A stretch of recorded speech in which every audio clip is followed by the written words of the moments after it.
On Point, the show for gamers by gamers. I'm Bajo. I'm Goose. I'm Rad. And I am D.A.R.R.E.N. Guys, are you ready to strike a pose, shave some beards, wave some wands, and play some table tennis? Affirmative. Magic. My beard. Excellent. Well, today we're reviewing 1-2 Switch.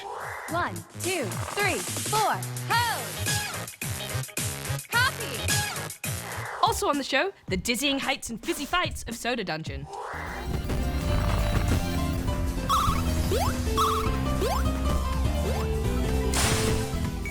Plus, Darren and I have some gaming tips to share in Strategy Sirs. Keep the noobery at bay. Now, power up your brain power, spawnlings, because it's time for Darren's Challenge! Today, I want you to identify the game in this image. Answer at the end of the show. Looks like a good challenge, Darren, but guys, let's get into our first review. Guys, we've had a bit of time with the new Switch console this week, and it's been really fun getting used to the different ways of playing with it. Yeah, I like going from the TV to the handheld and back again. Yeah, and those Joy-Con controllers are really interesting. They've got some cool hidden features, and a game that shows them off really well is 1-2 Switch. Affirmative. 1-2 Switch is Nintendo's party game compilation, designed especially to showcase the Joy-Con controllers and to test your reflexes. Well, I think it's about time we did a full review, shall we? Yes, let's game go, let's on. go! Have fun! All right, let's pick a game, Goose. What do you feel like? No. Crack. Oh, do you want to do quick draw? Ooh, yeah, all right. Yeah, okay, cool. Bit of Old West showdown. Quick draw. Ready. Steady. Fire! Oh, you have to pull the trigger. Oh, How about a replay? no! Now for reals. Ready. Steady. Fire! Bang! Oh, that was close. Oh, no! Oh! Hey, kind of looks like us. On guard. All right. All right. Good luck. You ready? Oh, Oh. what happened? Oh, no! I'm down to it. Oh, no! Jerry!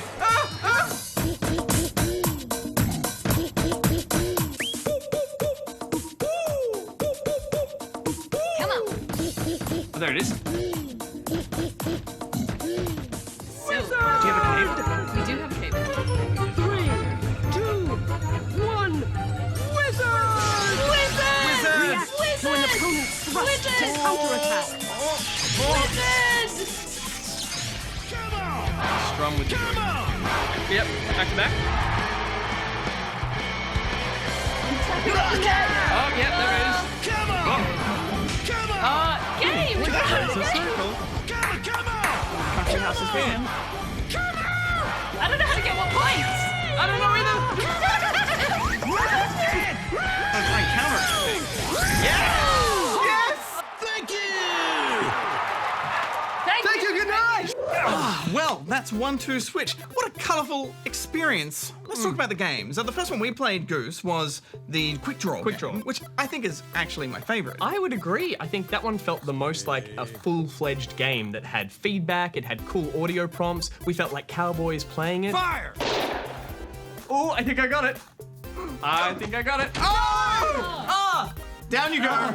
Down you go. This is the rules. Yeah, we knew what we were doing in that one. You could tell exactly what you had to do to win. Face each other. Oh, I think, Whereas when we played the sword game, I didn't quite know I didn't even know when I'd hit you.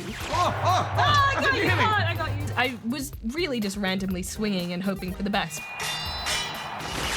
I don't feel like this illuminates to me how the fight actually went. I like the idea of the mechanics though, like Yeah. blocking and swiping, but it never really seemed to work because you're not looking at the screen. Yeah, you're not looking at the screen, and it doesn't really give you any feedback in the controller when you've been hit. I found that so many of them were complicated. Like when we did the shaving game, randomly it would kind of go on top of my head and shave my head and my face, and I was trying really hard to do it properly, but it didn't seem to know what I was doing and it wasn't doing what I wanted it to. And, It's in my head for a little bit. yeah, I'm not quite sure how well the Joy-Con feeds back to the Switch, because that one, the calibration seemed a bit off. You were shaving your eyebrows and your head at one stage, and similarly with the pose and copy game, I'm not quite sure who was posing and copying better. Copy! Yeah, not bad, not bad. I thought we were both doing a good job, but apparently you were doing a better job, Rad. So, I think it was just my energy. I probably just flailed more. easy. I felt that especially with the wizard game. I didn't really know what I was supposed to be doing, and I couldn't tell when I needed to move to make sure that I kept pushing my magic to the other side of the screen. The pose one looked fun. Like, looked like you guys were having fun, even though the score, who really knew what was happening with the score. But you guys were having a good time posing. That looked like a lot of fun. And the gorilla one looked like a lot of fun too, was it? I think those kind of games, the point of it is to look silly, and Yeah. we did look really silly. Yeah. And it's fun because of that, but I don't really feel like I won because I was good, and that part of it isn't fun. Bajo, we also played table tennis. Yes, and that one really relied heavily on audio. And once again, I kept wanting to look at the screen, but you really had to just listen for that volley. Your serve, I'm Bajo. serving. Oh, oh. Net. What? Yeah, and that means that when you do miss it or hit the net, it doesn't quite feel fair because you think you hit it, you think you heard it right. So again, I think you could get better at that game, the better you got at hearing the sounds. In. Oh no, I'm so slow. It's called video games, not audible games. Exactly. Not audio games. It's video games. I want the video. My gut wants me to compare this to Wii Sports, which launched with the Wii, and that game was great. I could play that game forever, but this, I'm not sure if I actually want to come back to it. Yeah, I agree. I also think that the Wiimotes were a bit bigger, they felt a bit better in your hands, whereas these are a bit small, which obviously is great for portability, but for swinging it around, it just isn't quite satisfying. And considering that came free with the Wii, and those were video games, you were bowling and playing tennis, but you were watching something up on the screen. I spent hours playing that. I think it was actually the best Wii game that ever came out. I think for me, Wii Sports made sense because you understand what you're doing. And that's why so many people loved it, and it was so good in a party. Whereas with this, I spent most of my time trying to figure out what I was supposed to do, even with those colorful videos. So I quite like the presentation of the game. Wow, that is scary. That is a scary clown.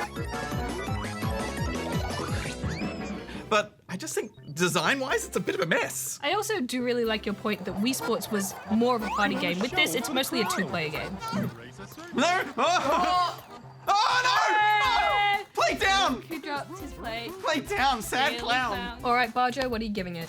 I don't think it's a great launch game for the Switch. They should have just re-released Wii Sports. I would have played that forever. I'm gonna give this 1 out of 5 rubber chickens. I think it is quite stylish, but it feels more like a bunch of demos strung together rather than an actual game, so I'm giving it 2 out of 5 rubber chickens.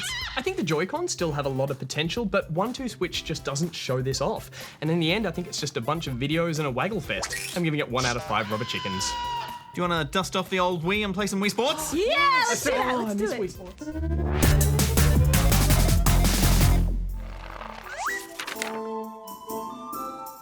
This is the way we tax the serfs, tax the serfs, tax the serfs. My lord, I've just returned from a venture to discover a new continent. Oh, splendid, Sir Goosey.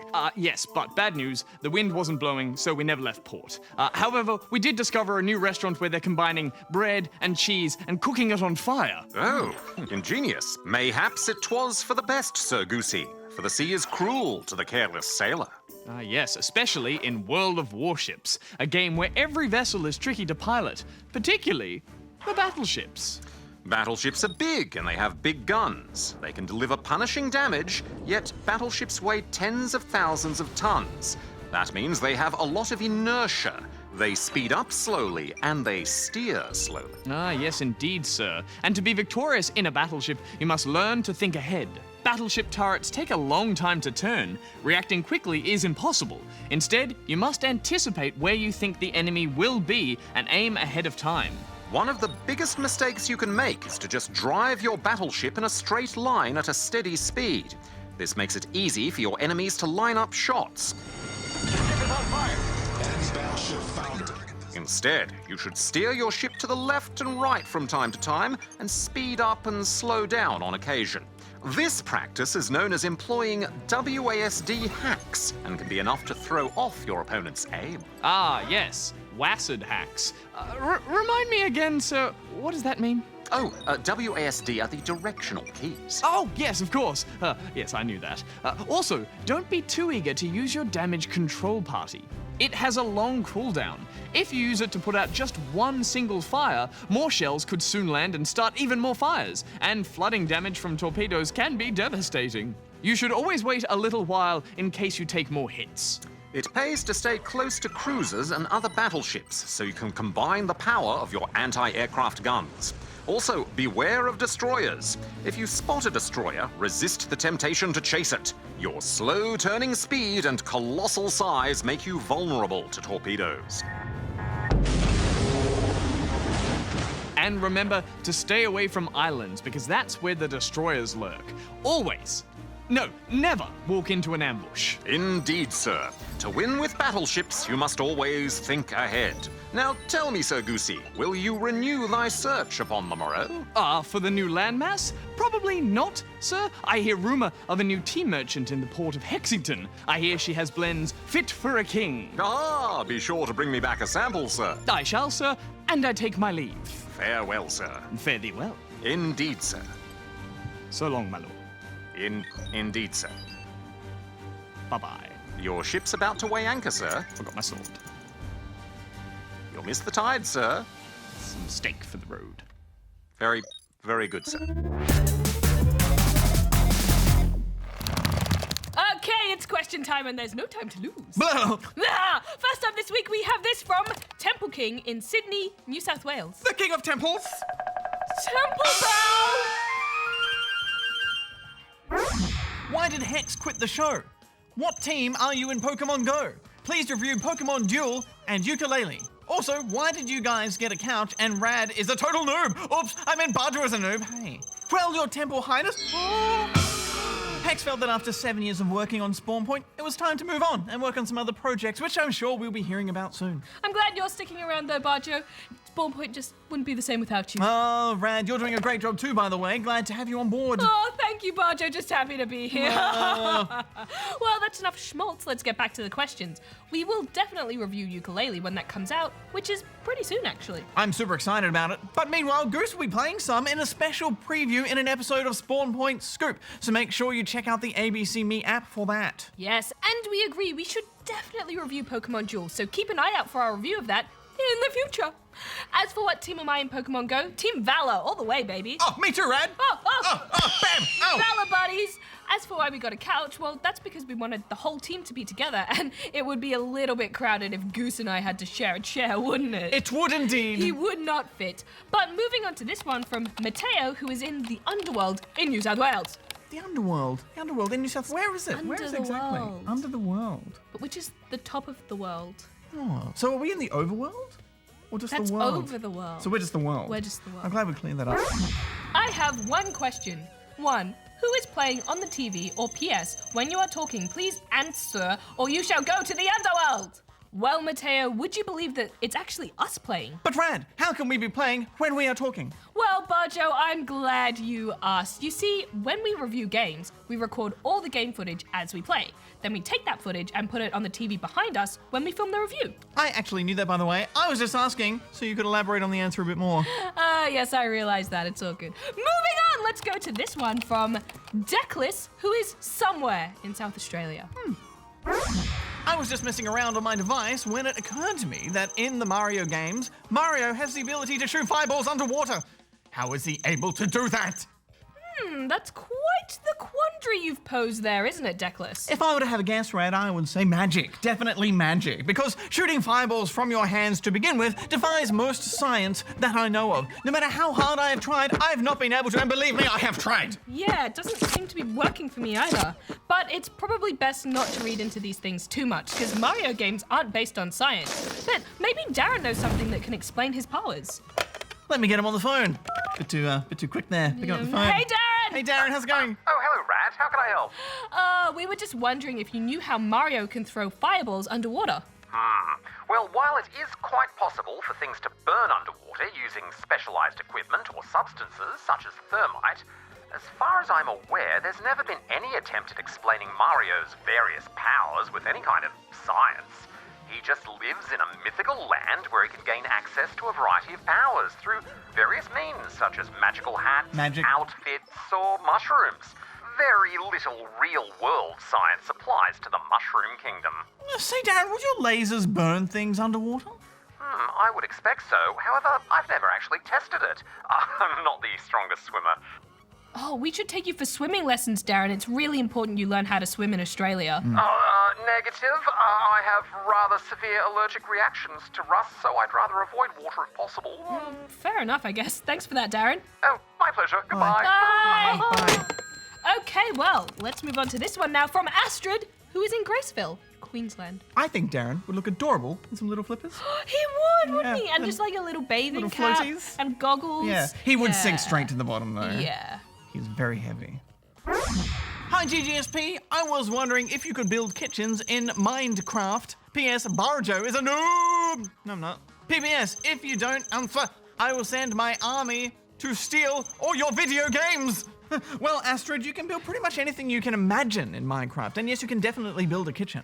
Yeah, and you've got furnaces that you could put as ovens, a cauldron could be a sink, chest for drawers or a fridge, and that covers pretty much most of your basics. And if you want some nice visual accents to it all, there's lots you can do. You can use tripwire hooks as a tap, banners make for convincing towel rails. And if you want an eating area, you can use lots of different materials to make little chairs and tables like so. Then, of course, there's lots of blocks you can use to give your kitchen different vibes, like using bricks and a tile look like this for a more, rustic style kitchen. I'm more of a modern style girl myself. I Yeah. like a bit of stone, wood, and glass motif, just as a couple of examples. But honestly, about the only limit to what you can do is your imagination. But on that note, we are out of time for this week. So if you would like to ask us a question, you can go here and send it in. Brad, I'm a little concerned about Darren's cleanliness. Yeah, I think we should give him a call and Give him just a call. check I'm that. gonna pose a few things. It's ringing. Hello. Hello. Darren, it's Bajo here. I'm worried that you need a shower. What if we just damped some cloths and wiped you down? Would that be okay? Oh, Bajo, you should never put wet towels on an electrical appliance. That's fire safety 101. Yeah. Besides, I'm perfectly fine on that front. I use a specialized chemical bath, a bit like sheep dip. Oh, Darren Oh. dip. Affirmative. D-dip. That's good, I guess. Oh, thanks Bye, for bye, asking. Darren. Stay Hi, clean. Darren. I should make a Bajo dip. Soda Dungeon is a free-to-play turn-based dungeon crawler available on PC and mobile. You play a dungeon-loving entrepreneur who hires soda-loving tavern patrons to battle monsters and bring back loot.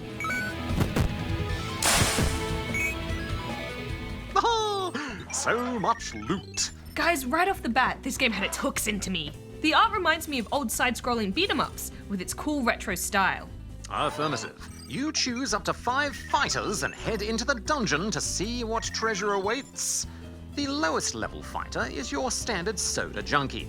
But by stocking your tavern with different soda flavors, you can attract conjurers, ruffians, thieves, healers, and more. And there's a fair bit of strategy in deciding the order of your fighters and all of their gear. For example, I found it crucial for the later levels to have a healer or two.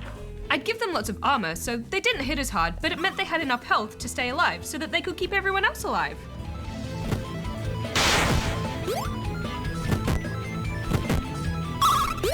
Excellent strategy, Rad. You can automate your fighter's loadout with the best available gear, but customizing it can give you an edge. You can also automate your attacks. This means the battles will play out automatically, so you can just kick back and relax. I did find I'd get further with auto attack off because I could strategize in fights more, but it took much longer. It all depends on what you're trying to achieve. The game is designed to have you leave it auto-playing to grind up gold, but if you want to try and advance to the next level, it might be wiser to play manually. There's also a number of abilities that aren't triggered in autoplay. For example, the healer can restore a small amount of health to the whole party, rather than the usual big single unit heal. The thief also has the ability to pickpocket enemies for extra gold. I was a little bit bugged that this ability isn't in autoplay. I want that cash money. I didn't mind so much. This game is all about the grind, and in autoplay it does it a lot faster. After your last fighter is defeated, you collect all the loot and head back to the tavern. Ah, the tavern, home base for every soda-thirsty traveler. You can upgrade the tavern to make it fancy and build your reputation, to meet the standards of more powerful travelers. Yes, you can't expect a dark mage to be seen in an establishment without the proper decor, of course. You can also eventually recruit the tavern employees. Each comes with a legendary weapon! But unfortunately, we haven't unlocked them. Yet. Yes, it can take quite a while to unlock them too. The dungeon has 100 levels, with a mini-boss every 5 levels and a boss every 10 levels. At the end, there's a big boss, and after you defeat it, you have the option to warp to the next dimension!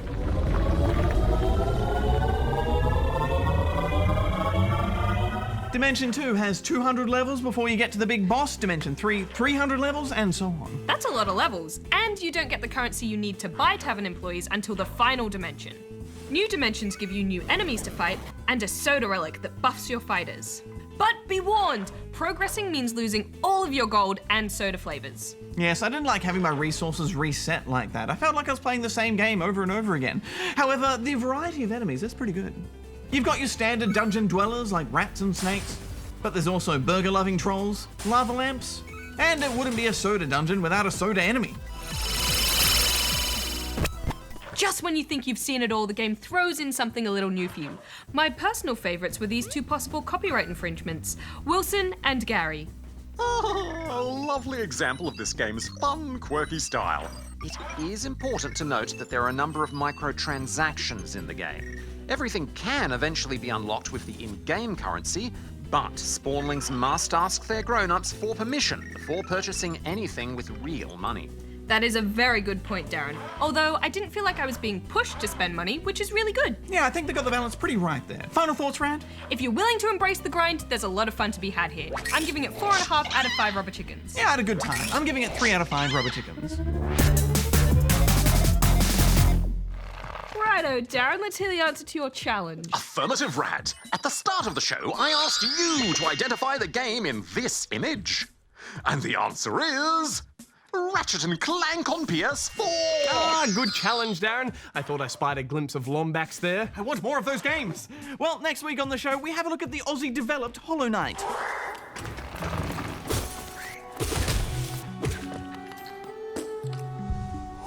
And we also meet the Melbourne developers who made Dungeon League. Griffin wins! Plus, and this is big, next week we'll be reviewing The Legend of Zelda Breath of the Wild. Yes, we shall, but with a special note for grown-ups out there. Now, while the game has been rated E10+ in America, which is actually closer to our PG rating, the new Legend of Zelda has actually been rated M here in Australia. That's right. Why is that, Darren? Well, Australia does have a history of being much stricter with its video game age advisory ratings. But we can explain more on next week's show. Yeah, we don't normally review M-rated games on the show, so next week's episode will have a special parental advisory warning, just so we can show you the new Zelda. Yes, and it looks so good. We're very excited, but until then, Goose out. Bajo out. Rat out. Darren out. You know, I've never actually played through a Zelda game before. I played little bits. Oh, but Rad, you are in for a treat. Oh yes, get ready for some immaculate game design. Nintendo at its finest. I do like treats. Oh, and horsies. Not much of a horse girl. Companies? You will be after this.